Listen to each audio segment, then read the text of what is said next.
Egyptian Sahara. This vertical farming and sustainability research facility pays fast and frantic with tight interiors, an open middle, and a dangerous flank path. I think this is going to be an absolute battle. We've had some really, really back and forth games throughout the past couple days. Right, the middle of the map gets crazy, and you're able to win those gun engagements with assault rifles from base to base. It's got a wall, you can actually wall run to the opposing team's base, and then that far side of the map has that wall running spot all the way on the opposing side. So that is a good flanking area to get to the opponent's base. Then you're going to have the other side. It's going to have just a rocky area where you're going to have to win some close quarter gun engagements. And what I love about this map is viable for SMG players and assault rifle players, right? The SMGs can go on the flanks, play close quarters on the outside, and then the ARs can dominate the middle. Yep, it's certainly going to provide a good variety. Now, we talked about bans and protects and how influential they're going to be on the game. Let's kick it off. This is going to be the first glimpse here of the live ban protect system. Yeah, so Tommy and Sensor are both going to go at the same time here, and it's pretty much a race. So you see Sensor, he's going to ban that thermal sight, and Tommy, he's going to go for the UAV. So both those players are going to go down to the next two players in line. Yep, we'll keep ripping through here, see what players are trying to eliminate. It was really awesome just watching through the course of that first day how dynamically it changed game by game as players started to adapt to each other's playstyles. Right, because players started to ban, the guns that the other players were good with. And then it saw, game to game, game mode to game mode really changed. See Gotaga, he's going to go to protect that M8A7 favorite of everyone from Black Ops 2. Yeah, we've seen that M8 used so much, and not surprised that's the first one protected. You'll see Flex going to be banning the mothership, and then Kivi will protect that man of war. That's for his teammate, though. That's for his teammate, that's for Buzzo, 100%. Yeah. Buzzo has been ripping with that man of war. Here's where, the strategy comes into it. Buzzo has that last ban. He's not going to be able to really, Merc would have probably banned the man of war right there. That's been Buzzo's go-to. He ends up getting rid of 6th Sense, and then Buzzo gets rid of C4 at the end, and now we have the specialist draft Maven.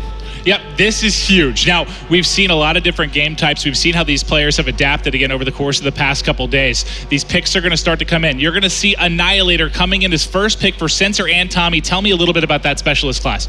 Yeah, so the Annihilator is that massive high-caliber revolver with penetration rounds. You're going to see players try and pick up lots of kills on the outside. You're going to see Teepee go with Ruin Overdrive. You expect that out of a lot of the OBJ players. Lets you to move fast around the map. Gotaga going for that Outrider Sparrow. It's going to be nice to have that bow be able to. Yeah, we haven't seen it used a ton. We'll see if it can be used to effect in this hard point. And then Rejack, you'll see that coming in on both teams. Tell me a little bit about Rejack, Matt. So Rejack, when you die, allows you to come right back to life. There's a smoke around it. It's great for players that want to hold down positions and then they want to get a second chance of it, right? You have to use it at the right time, or else it's not going to be as effective. You see the last two players, it's going to be a Prophet Tempest from Merc, and then Buzzo going to go with that Reaper Psychosis. That's one that we've seen a lot of players do some nice stuff with.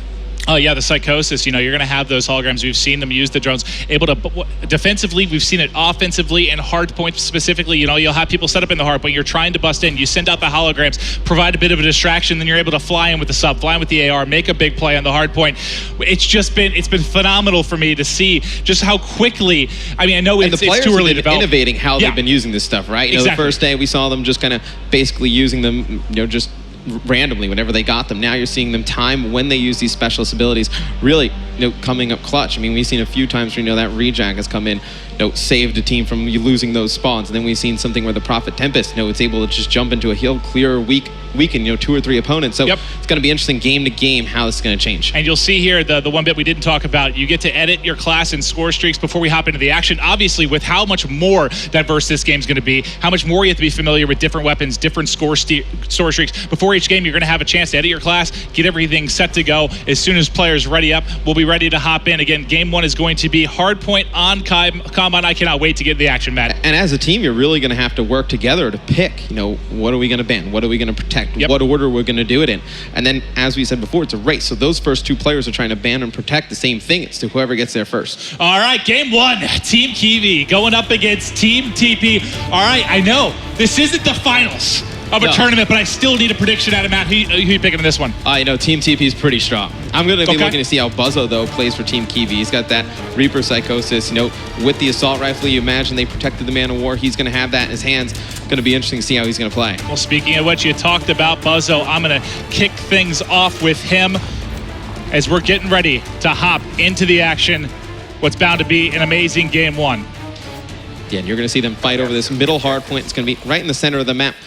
going to be teams fighting from all over the place. You're going to see teams going all the way up to that top side. You're going to see that green arrow try and get to the other side of the map for that flank. And then on the left-hand side, you're going to see players try and win those close quarter engagements and then just slide out and take that middle hard point.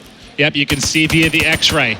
Obviously, that is just for you viewers at home, and us casters able to get vision on where the pushes are coming for. Buzzo is going to be taken out after he started out 2-0. Going to switch over to Team Teepee. Tommy also 2-0. He's set up in the hard point right now, trying to get as much time as he can for his team. Out to an early lead here. Now, one thing I want to touch on as we're early into the game, we have a little bit of time to talk here. This has been a great addition. You have the ability here now on the controller. Widget, yeah. You pull up the widget here for each player. You can go through, you'll see at the bottom middle of the screen here, you can see Psychosis. He has the Man of War.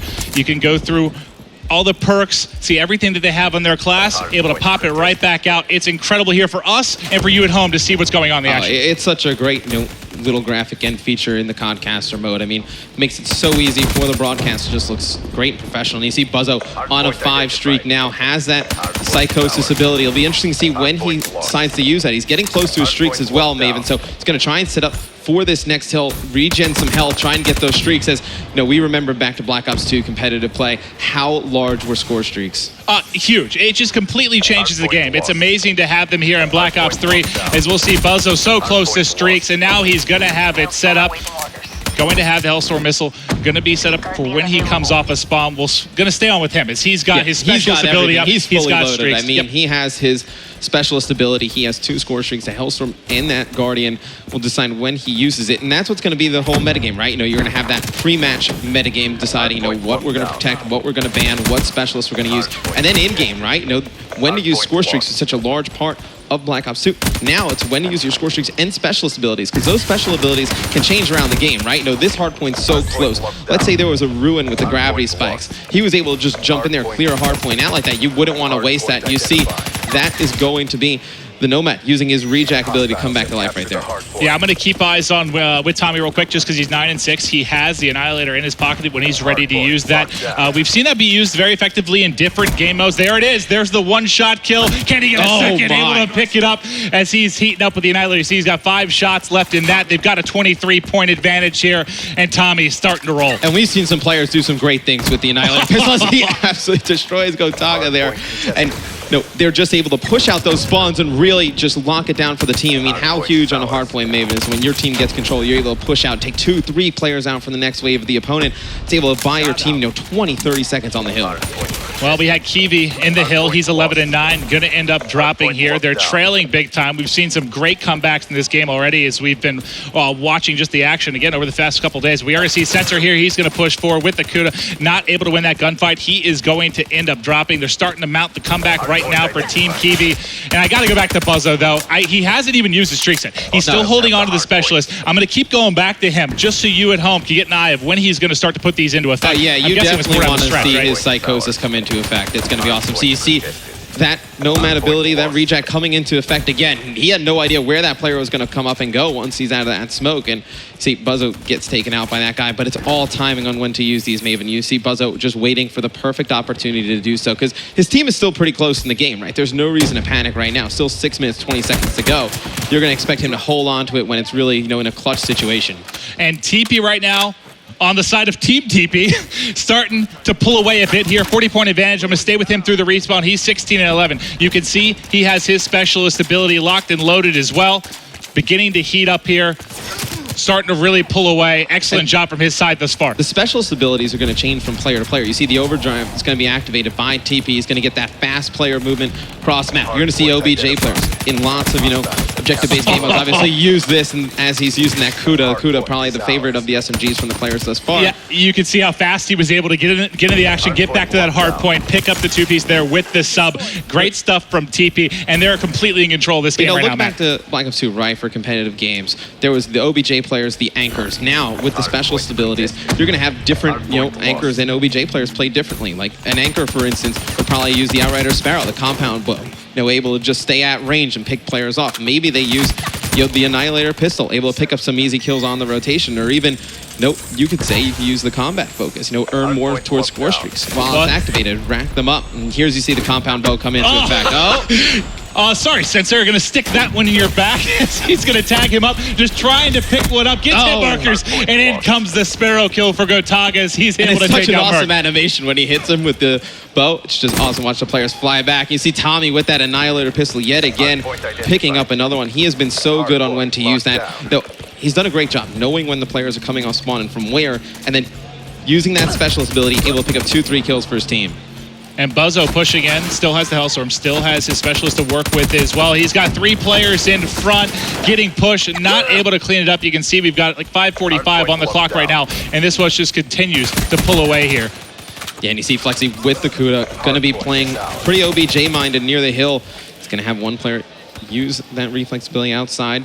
Now they're just going to watch this side door.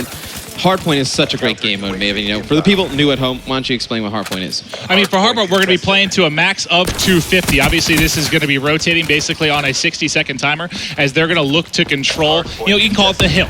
Basically, you're trying to lock down this area, and so far, it's been Team Teepee just completely controlling, and that's really on the back of Teepee and Tommy. You can see Tommy doing it objectively. He's been doing it in the slaying department as well. Who's really been jumping out for you on both these sides, Matt? Oh, you know, Tommy, he's been so smart with the way he's used his abilities. You know, Merc, he's macking it, right? I mean, he's got that Tempest. He's going to be able to use that in case they get the hill, right? So it's going to be something that you can charge up, fires a little bit of electricity, shocking targets, chaining to nearby enemies. So let's say there's a hard point where the opposing team has 2-3 players in it. He can charge it up, hit one, jumps from player to player, gets them weak. Opportunity for his teammates with the SMGs to push in. Yeah, I want to get back to Merc in just a second because he has the Hellstorm to work with as well. We came on the tail end of his Lightning Strike. I know Tommy had the Annihilator, but let's see what he's able to do here. Merc trying to push forward. Here's his Tempest, so he's going to charge this up, try and hit one of these players, see if it jumps from player to player. He's going to shoot it, but not able to pick one up. I do like. Yeah, he got one. I think that transferred over. I didn't see if the second player was able to get cleaned up. I like when he elected to use it, though, right? Yeah. You know, the opposing team had the hill. You knew there was going to be 2 or 3 players in this short area, and you see Merc picking up a big 3-piece there with the M8 A7. It's a burst rifle, Maven, just like the M8, fan favorite from Black Ops 2. Merc looking so comfortable yet again. And there you go. You see the clone coming through. He's going to get shots in. But now it's time to call in the Hellstorm. Here it comes. Kenny lines some up. Boom. And there it is. Able to pick up one. Kivi, unfortunately, taking it to the face there as he's going to drop it. It's going to be a 100-point advantage right now for Team Teepee. They've got this game locked down right now. Team Teepee needs to turn up now, Maven. They're going to be pushing that hill from the right side. You can see the spawns coming in. Go on with one of them, maybe Buzzo as he comes off the spawn, see if he's going to make anything happen. We'll check out Buzzo. He's going to start to push forward. His teammate cleans up one. He's getting shot from the right, able to come through. You can see via X-ray. He's got one on his left, not going to be able to clean that up, but only 42 points away is Team Teepee. We'll stay with Buzzo here through the respawn. Actually, I see Kivi's on the 3 streak. Let's hop over here, see if Kivi can get going. Not that far off the streaks, Matt. Yeah, he has that reject ability. If he can, you know, build that up, Maven, when he's playing in the hill, he's able to come back a second time. Gives himself a good opportunity to win. I think that's really where you're going to see, you know, the metagame develop. You know, in the pre-game lobby, are people going to, you know, Teepee's a great player with that reject ability. Do we have to ban that? Are we that worried about that? Or are you worried about, you know, Buzzo using the Man of War? There's also stuff that you don't want in the game as well. So I love that the players are the ones that really decide all of these things. Well, we do see Tommy on the 3 streak. He's 38-26, leading all players. He's got the Annihilator in hand. Can he get forward? Sees one more, trying to line it up. The reload not in time, gonna miss that shot, and eventually he will fall. They only need 30 points to close out game number 1. Team Kivi just cannot keep up right now, Matt. So here's where the meta really develops, Maven, right? You know, Tommy absolutely crushing here in game number 1. We've seen him really dominate with that Annihilator pistol. Does the opposing team decide to ban that going into the next game? It's got to be on their mind. You know, one of the first things that would need to go if they're going to make a comeback in this series. That's the crazy thing, too, is we're talking about different game types as well. I mean, what's going to work really well in Hardpoint may not work as well in S&D.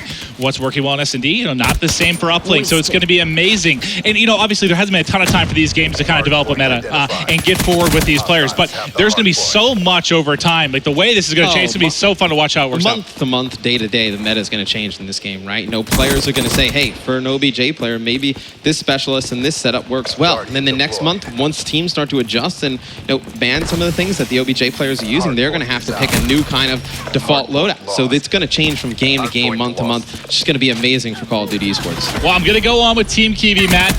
Only 10 points more needed for Team Teepee. They're They would trying need to a do the miracle improbable here, Maven. They've got enough time. Can they pull the improbable? You see the points sticking in. It should be, that should be it here with the final hard point. They should be able to close it out as they're going to get set up inside. That's going to be 250 for Team Teepee as they're able to close it out. Let's give them a round of applause in game number 1. And you know, we got to see, I think Buzzo was teasing us to start. He was holding on to that Hellstorm and his specialist for so long, but we got to switch through. You got to see some of the guys use the specialist effectively. You got to see a ton of different guns used. There's going to be so many dynamic plays. Well, you got a question, though. Buzzo had the Hellstorm. He had that specialist ability for a while, and